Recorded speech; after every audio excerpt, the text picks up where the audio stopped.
Y se levantó el primer árbol blanco en el norte. Cuando estuvo alzado el primer árbol blanco, se levantó el primer árbol negro, y en él se posó el pájaro de pecho negro. Y se levantó el primer árbol amarillo, y en señal de la destrucción de abajo, se posó el pájaro de pecho amarillo. Y se levantó la gran madre ceiba en medio del mundo, como recuerdo de la destrucción de la tierra.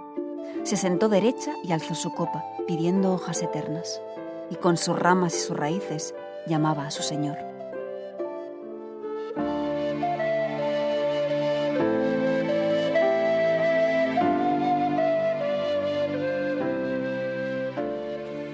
Muy buenas y muchas gracias por acompañarme en La Senda de las Plantas Perdidas, este podcast etnobotánico donde dar voz a nuestras historias de amor y de desamor también, con un reino tan olvidado como esencial, el reino vegetal.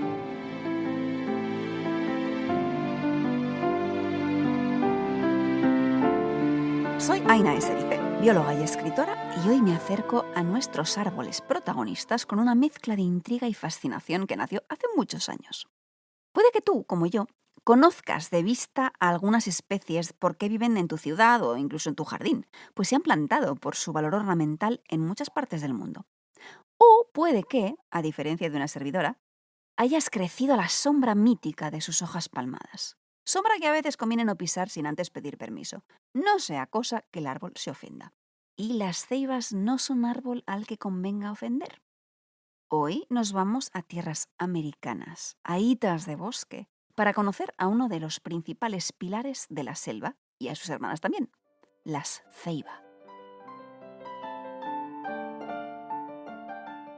Actualmente, ceiba no es solo un nombre común, sino también científico, que designa a un género botánico de una veintena de especies aproximadamente, todas ellas oriundas de las Américas. Si nos ponemos tiquismiquis con la pronunciación en latín, habría que decir ceiba o cheiba, pero no lo haré, porque el origen de esta palabra enraiza en lenguas indígenas caribeñas. La primera vez que aparece escrito es en la primera mitad del siglo XVI, en una obra compuesta por un conquistador español, Fernández de Oviedo, quien dice así: la ceiba es el mayor árbol de todos los que hay en las Indias, islas y tierra firme, de los que hasta ahora se han visto. La madera de estos árboles o ceibas es fofa, fácil de cortar, de poco peso, y en fin no es para labrar ni hacer caso de ella para más de buena sombra. La fruta de estos árboles es unas vainas, llenas de cierta lana delgada que después de maduras se secan y se abren por sí mismas. Después el viento lleva aquella lana, entre la cual están ciertos granillos que es su simiente, como están otros entre el algodón. En esta descripción ya aparecen las dos características que suelen asociarse al término ceiba: su tamaño y el hecho de ser árbol cuyos frutos dan una especie de lana o algodón. Y es que esta palabra, junto a sus múltiples derivados, ceibo, ceibilla, etc., no siempre se aplican en español con precisión botánica. Pero esto no quiere decir que se otorguen al tuntún. Con todo, y para no desparramarnos demasiado, hoy nos centraremos en las ceibas taxonómicas, cuya riqueza cultural ya es de por sí tan vasta que desde ya aviso que no podré hacerle justicia como se merecen. Al igual que los baobabs del episodio anterior, las ceibas son árboles de hojas palmadas, generalmente caducas y flores de 5 pétalos que a menudo, aunque no siempre, se abren al ocaso. La especie que yo he visto plantada más veces en parques y jardines de flores rosas resulta además inconfundible por la forma y aspecto que adopta su tronco, que está hinchado y erizado de púas. Es ceiba spechosa, la ceiba bella, que a mí me presentaron con el cómico nombre de palo borracho. Sin embargo, no todas las ceiba son paquicaules, o sea, con ese tronco engrosado tan peculiar, debido a la presencia de tejidos especializados que acumulan agua. Y esto me resulta curioso porque he leído varias referencias míticas, protagonizadas por árboles que se suponen del género ceiba y que, las historias cuentan, albergaban grandes cantidades de agua en su interior. Entre algunos pueblos del Chaco argentino, como los Mataco, se contaba que en tiempos antiguos no había ríos ni arroyos, porque toda el agua, y junto con ella todos los peces, estaba en el tronco de un yuchán, término que suele designar a ceiba chodati o kodati, una ceiba de flores amarillas que alcanza los 12 metros de altura y que tiene un tronco tan espinoso como barrigudo. Y mientras el agua y los peces estaban bien recogiditos dentro del yuchán, bastaba un arco, flechas y un poco de puntería para pescar, siempre y cuando se dejase en paz al padre de los peces. Te podrás imaginar alguien se saltó esta prohibición, el Yuchan se rajó y el agua se dispersó, dando origen a los ríos, donde pescar ya no es tan fácil como antaño. Sin embargo, la leyenda y la forma del árbol no siempre coinciden tan limpiamente. Es el caso de un ciclo mítico de los Yagua, que es un pueblo indígena asentado en la cuenca amazónica entre Colombia y Perú. Ciclo que cuenta una historia protagonizada por dos mellizos y un anciano, el abuelo, que ha guardado toda el agua dentro del árbol lupuna. Los mellizos deberán dejar fuera de combate al abuelo y talar este árbol, que se convertirá en el río Amazonas. Y las astillas, las hojas, incluso los gusanos que viven en el árbol, se transforman también en peces o incluso en seres humanos. Lupuna es término que a menudo, aunque no exclusivamente, se asocia a especies de ceiba. Y al imaginarme esta leyenda, pensaba yo, claro, puedo imaginar un tronco engrosado, míticamente concebido como este árbol del agua, un poco como los baobabs africanos. Pero al ir a comprobar las especies de ceiba que viven por aquellos lares, resulta que no acaba de cuadrar. Fuese cual fuese la lupuna de la leyenda yagua, no parece que tuviese un tronco rechoncho que provoca sonrisas, sino más bien todo lo contrario, un aspecto que inspira reverencia.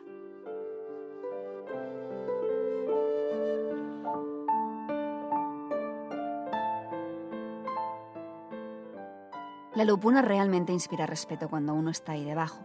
Llevamos nuestro mapacho, que es nuestro tabaco, y le pedimos permiso al abuelo Lupuna para que nos deje estar un rato ahí, para sacarnos fotos. Le damos un mapachito y fumamos el mapacho, el tabaco, y ahí estamos un rato en su compañía.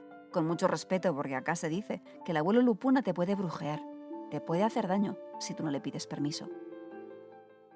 La foto que acompaña estas palabras, que están escritas por un pintor huitoto del Perú, identifican a esta lupuna como la más alta y majestuosa de todas las ceibas.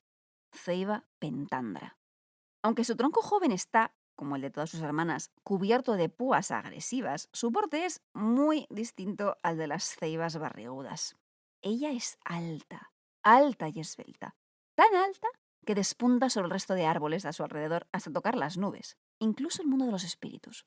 Tan alta que encaramarse a ella es directamente imposible. Si necesitas hojas, por ejemplo, para tomar muestras de ADN y estudiar su diversidad genética, hazte con una honda o con un fusil, porque esta ceiba supera tranquilamente los 50 metros, alcanza los 60 y hay quien dice por ahí que incluso puede rozar los 70.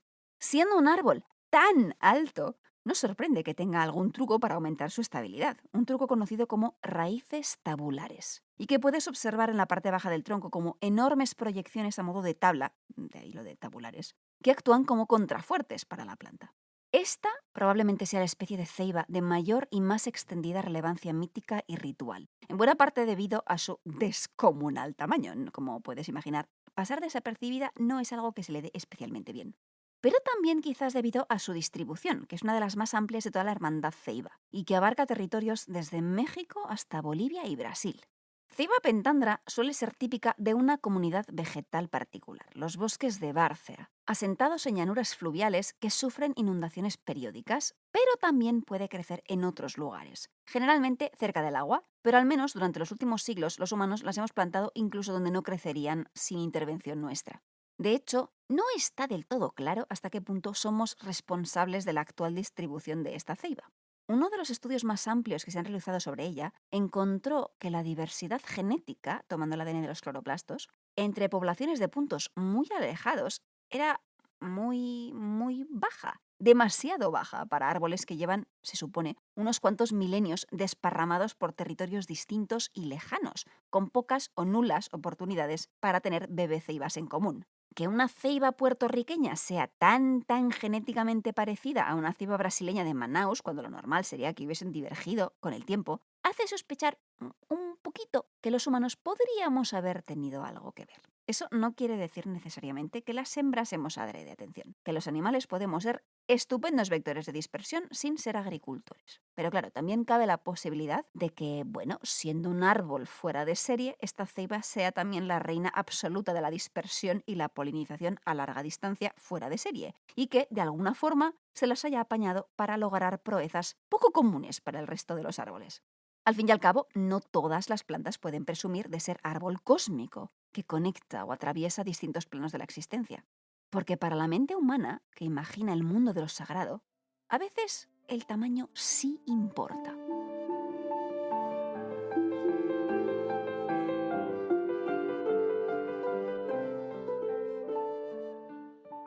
finales del siglo XVII, principios del XVIII, un obispo escribió un documento conocido como Las Constituciones Diocesanas del Obispado de Chiapas. De esto puedes deducir cuál era su diócesis. Pues sí, Chiapas, México del Sur. En este libro pueden leerse muchísimas cosas, pero hoy nos fijamos en un trocito referido a las poblaciones mayas que vivían en aquellos lares. Y a nuestra ceiba, por supuesto. Un árbol que tienen en todas las plazas de sus pueblos, a vista de la casa del cabildo, y debajo de ella hacen sus elecciones de alcaldes, y las sahuman con braseros, y tienen por muy asentado que las raíces de aquella ceiba son por donde viene su linaje. Esta función de la ceiba cívica, de árbol de la comunidad, está plenamente vigente hoy en día. En Guatemala, que está vecina a Chiapas, por cierto, ceiba pentandra no solo es el árbol nacional, sino también árbol de plaza, a cuya sombra se celebran mercados y se desarrolla la vida de la comunidad al aire libre, o al aire fresco que se cobija bajo la amplia sombra de estas ceibas. Si no has visto ni visitado nunca una de ellas, no las imagines como esos gigantes de la jungla que se alzan 60 metros por encima de las casas. No, estas suelen ser de altura más contenida. Quizá porque, ya sea adrede o sin querer, se les daña el eje de crecimiento vertical, y para muchas plantas eso significa que ya no podrán seguir encaramándose cielo arriba. Esto podría suponer un problema si estás en el sotobosque de una selva donde la luz es escasa e imprescindible para sobrevivir. Y de hecho, la ceiba tiene una velocidad de crecimiento brutal, de varios metros al año, en buena parte por eso. Pero si estás en una plaza soleada donde nadie te hace sombra, puedes ser ceiba chaparrada sin pasar estrecheces. Guatemala es uno de los lugares donde se reivindica el papel sagrado que tuvo la ceiba entre los pueblos mayas. Papel que entronca, nunca mejor dicho, con esa fascinante idea del árbol como un ser capaz de conectar distintos planos de la existencia. Árbol cósmico, axis mundi, como el fresno Yggdrasil hace ya tantos capítulos. Y aunque todos los árboles pueden presentarse al casting de Axis Mundi, con más probabilidades de conseguir el papel que un musgo o una espiga de un cereal, cierto es que algunos árboles se prestan más que otros a ser eje y sostén del mundo. Y ojo que apellidarse ceiba no es garantía de que te den el trabajo. Esto es comprensible si piensas en la brasileña ceiba jasminodora, que raramente pasa de 2 metros en su hábitat natural, o en el pochote, ceiba aesculifolia, que llega a los 15-20 metros, que no está mal, pero que no destaca tanto como su hermana pentandra, ni muchísimo menos. La ceiba que participa en la estructura misma del cosmos es una idea que aparece entre distintos pueblos, como por ejemplo los Kogi de Sierra Nevada en el norte de Colombia. Según la cosmología Kogi, en el más alto de los 9 mundos, colocados uno encima del otro y atravesados por un enorme huso para hilar algodón, crece una ceiba en el centro exacto del universo. Sin embargo, las culturas cuya ceiba cósmica ha dado más que hablar han sido las mayas. Dada la escasa o nula, por desgracia, afición de los españoles a apreciar y preservar los libros de los pueblos que encontraron en las Américas, los textos que conservamos donde se menciona de forma explícita la ceiba se compusieron en periodo colonial. Es el caso, por ejemplo, de los libros de Chilam Balam. El extracto que has escuchado al principio del episodio sale de uno de ellos, donde aparecen 4 ceibas, plantadas en los 4 puntos cardinales, a cada uno de los cuales corresponde un color, según la cosmovisión indígena. El rojo al este, el blanco al norte, el negro a poniente y el amarillo al sur. Y en el centro, una quinta ceiba, la ceiba yaax. Este es un término que puede significar verdiazul, fresco, primigenio. Es un color concepto que, mira tú por dónde ya apareció al final del episodio que dedicamos a las plantas del índigo. 5 ceibas, cuyos grandes troncos plateados pueden sostener el peso del mundo. Y no es descabellado pensar que las representaciones de árboles cósmicos en estelas mayas precolombinas pudiesen referirse a las ceibas, aunque es verdad que las formas son muy estilizadas y no puedes ir a contar pétalos, estambres y foliolos en las hojas esculpidas de estas estelas. De hecho, he leído autores que ponen en duda esta identificación ceiba-árbol cósmico maya precolombino. Quizás de forma no totalmente convincente, pero bueno, que quizás tampoco debamos darlo del todo por descontado. Puede que si el obispo Diego de Landa no hubiese destruido, entre otras cosas, una cantidad absurda de códices y libros mayas tras llegar al Yucatán en el siglo XVI, tendríamos un pelín más de información sobre este y otros muchísimos temas. No me consuela del todo que años después compusiese este señor una relación de las cosas de Yucatán y contase sobre las creencias indígenas que esta gente ha creído siempre en la inmortalidad del alma, porque creían que después de la muerte había otra vida más excelente de la cual gozaba el alma en apartándose del cuerpo. Esta vida futura decían que se dividía en buena y mala vida. Los descansos que decían habrían de alcanzar si eran buena eran ir a un lugar muy deleitable, donde ninguna cosa les diese pena, y un árbol que allá llaman yakshe, muy fresco y de gran sombra, que es una ceiba, debajo de cuyas ramas y sombra descansarían y holgarían todos siempre. A la sombra de la ceiba, ya ves, está el paraíso, donde estoy razonablemente segura de que no queman libros. Ahora bien, según a qué ceiba te arrimes y a cómo la trates, quizás el destino no sea tan benévolo.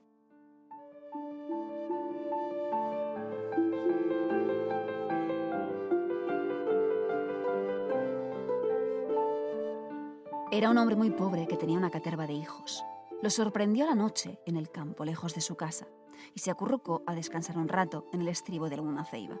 Se quedó dormido. Serían las 12, hora en que las ceibas caminan, cuando lo despertó un ruido. El ruido era un bulto negro grandísimo que venía hacia él, que quedó muy quieto donde estaba, y que era otra ceiba que se acercaba. Así empieza una de las múltiples historias que una antropóloga recogió entre las comunidades afrocubanas de su isla, protagonizadas por las ceibas, el árbol que probablemente mayor importancia ritual y religiosa tiene en aquellas regiones caribeñas. Ceiba pentandra, la majestuosa, la infinitamente poderosa. Las comunidades católicas la describen como santa, árbol de la Virgen María, del Santísimo, del poder de Dios. Y para quien es devoto de otras religiones, que beben de influencias africanas, sobre todo tierras yoruba y congoleñas, la ceiba es igualmente sagrada, llena de poder que va más allá de la mera botánica. Un poder con el que puede obtenerse cualquier cosa, ya sea buena o mala, si sabes propiciarla adecuadamente. Algo que suele requerir un montón de huevos, por cierto, huevos literales quiero decir, que conviene ofrecer a la ceiba siguiendo un cuidadoso protocolo ritual. Sobre este tema he leído lo suficiente solo para ser consciente de que debería leer muchísimo más para llegar a entender una ínfima parte de la complejidad religiosa caribeña. Lo que sí alcanzo a entender es que, ya se trate de la santería, de palería o palomonte, de abacuá o de vudú, las ceibas son árboles con un magnetismo religioso especial. En Haití, Pie Mapú se describe como el árbol más venerado del país, casa de espíritus, tronco que jamás se tala, que recorre los caminos de noche y aterroriza al viajero que se cruza con ella. En Jamaica, las raíces de las ceibas son hogar de duppies, espíritus o fantasmas más o menos malintencionados que es mejor no encontrarte. Entre quienes practican la santería, la ceiba es tronco usado para lanzar conjuros, sombra que atrae espíritus y da fuerza a los hechizos, corteza que es medicina, raíces en las que depositar ofrendas y sacrificios de sangre.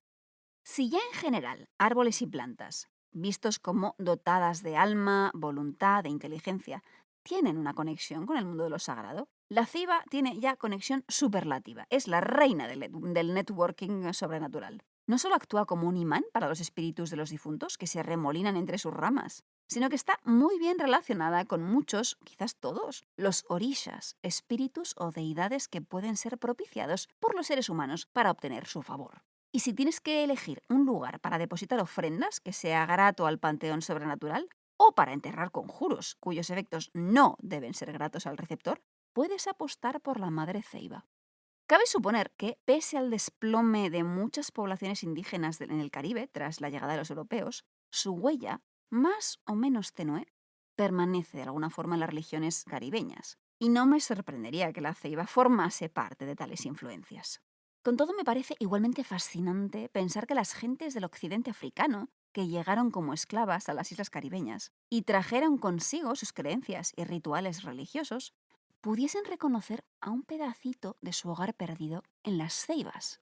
Porque a pesar de que la hermandad de las ceibas se considera americana, de alguna forma, de algún modo que aún no tenemos del todo claro, Ceiba Pentandra cruzó el océano Atlántico y se instaló en África, mucho antes de que los imperios ibéricos surcasen los mares en naves llenas de lágrimas y semillas.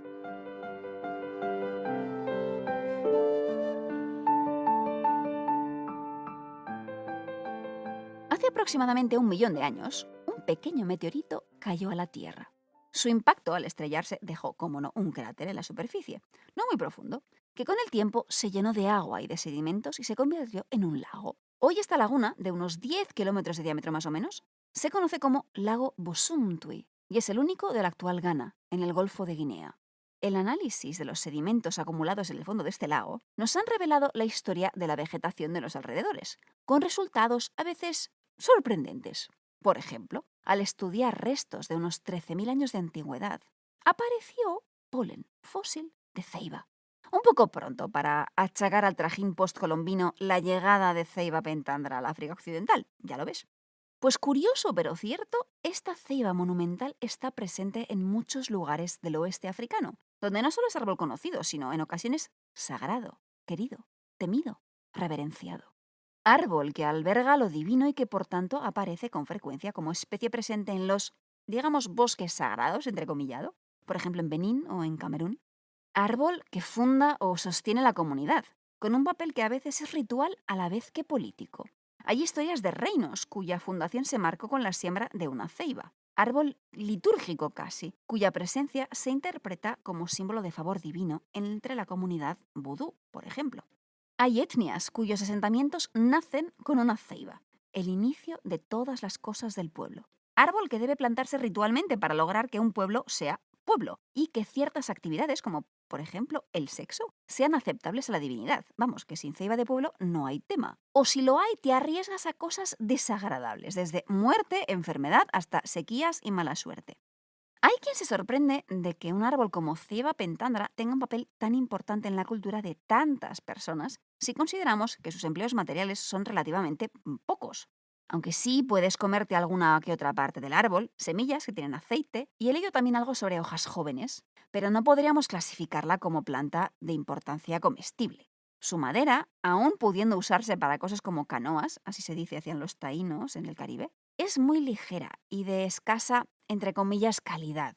Prácticamente la única parte de ceiba pentandra que se ha considerado universalmente útil es su fruto, o mejor dicho, las fibras sedosas que envuelven sus semillas, y que se conocen como guata o kapok, y que son de hecho las responsables del nombre inglés silk cotton tree, árbol del algodón sedoso. Esto tiene un cierto sentido botánico si tenemos en cuenta que los algodones son de la misma familia que las ceibas, así como los baobabs o, por improbable que parezca, las malvas o los hibiscus.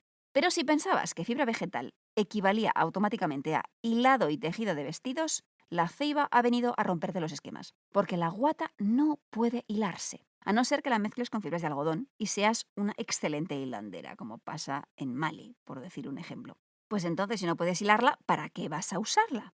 Pues, entre otras cosas, para rellenar cojines y similares.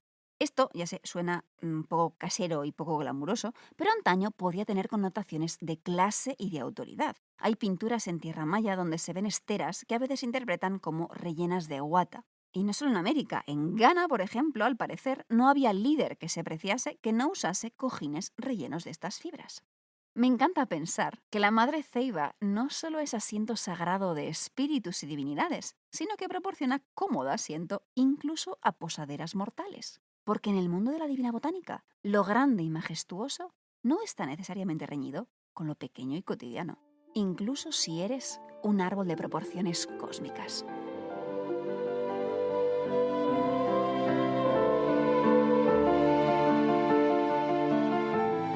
Y hasta aquí nos ha traído la senda de hoy, con un guiño a Eduardo de Taxomonías, que sin él saberlo acabó de convencerme para contar unas poquitas historias de ceibas por aquí. Por cierto, antes de irnos, comentar una cosa que últimamente se me olvida. Ya habrás notado que los episodios de la senda son densos, por decirlo finamente, y que no suelo emplearlos para dar noticias que no estén directamente relacionadas con el podcast. Por ejemplo, que este sábado, 4 de junio, estoy en Tenerife dando una charla sobre plantas y fuego. Si quieres enterarte de ese tipo de cosas, suelo compartirlas en redes, pero sobre todo vía boletín vegetófilo mensual. Si quieres recibirlo, junto al resto de la tribu, puedes dejarme tu email en ainaserice.com. Dejaré más información en las notas. O también puedes animarte a ser fruto luminoso en Patreon, que reciben mucha más noticia extra, además de agradecimientos de todo tipo, tamaño y color, porque su apoyo a este chiringuito vegetófilo raro merece toda la gratitud del mundo. Lo encuentras en patreon.com/ainaserice.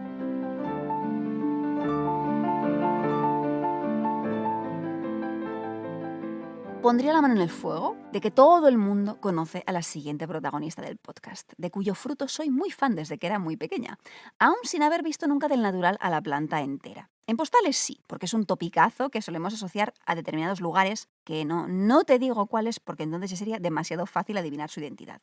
Pero sí te daré otras 2 pistas. La primera es cabeza y la última, cuerdas. Si por un casual, por una divina inspiración se te ocurre de quién estoy hablando, ya sabes que me lo puedes contar por redes sociales, mandándome un correo electrónico, dejándome un mensaje directamente en el podcast, cualquier cosa que tengas a bien compartir conmigo, estaré encantadísima de saber de ti. Y mi más sincera y entusiasta enhorabuena a mi equipo de Vegeto Detectives. Juan Carlos, que inspiró a Carmen, Laura, Lorena, Sara, Susana. No llegué a incluirte en la felicitación del Baobab, pero aquí, enmiendo la falta, y a Iru. Chapas, ya estoy pensando en ello. Y ahora sí, dicho esto, no me queda más que dar las gracias a las ceibas que brezan las aguas y acarician los cielos. Agradecerte muchísimo a ti la compañía, desearte un muy feliz día y que la divina clorofila te acompañe.